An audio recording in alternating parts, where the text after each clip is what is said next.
হতে না হতেই ছেলের আবদার শুরু হয়ে গেল, ওকে এক্ষুনি বানিয়ে দিতে হবে চিকেন চাউমিন।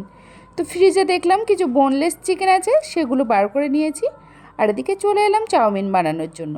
তো প্রথমে এখানে ফ্রাইং প্যানটা গরম করে ওর মধ্যে দিয়ে দিলাম পেঁয়াজ কুচি, তারপরে দিয়ে দিলাম কুচনো চিকেনগুলো দিয়ে আমি ওর মধ্যে সমস্ত মশলা দিয়ে দিয়েছি।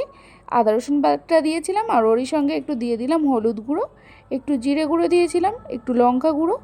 সব মশলা দেওয়ার পরে খুব ভালোভাবে আবারও চিকেনটাকে আমি এখানে ফ্রাই করে নেওয়ার পরে কুচিয়ে রাখা গাজর আর ক্যাপসিকামগুলো দিয়ে দিলাম। তারপরে এখানে আবারও খুব ভালোভাবে চিকেনগুলোকে একটু ফ্রাই করে নিয়েছিলাম। তারপরে আমি এখানে দিয়ে দিলাম সিদ্ধ করে রাখা চাউমিন। চাউমিনটা দিয়ে আবারও ভালোভাবে নাড়াচাড়া করে আমি ওর মধ্যে দিয়েছিলাম সয়া সস, চিলি সস। দেওয়ার পরে একটু চাউমিন মশলা দিয়ে খুব ভালো মতো নাড়াচাড়া করে এখানে নামিয়ে নিলাম। আমি চেষ্টা করি আমার ছেলেকে যতটা সম্ভব বাড়ির খাবার দেওয়ার। আমি বাইরের খাবার খুব কমই ওকে দিই। তো এখানে রেডি হয়ে গেছে একদমই হেলদি চিকেন চাউমিন।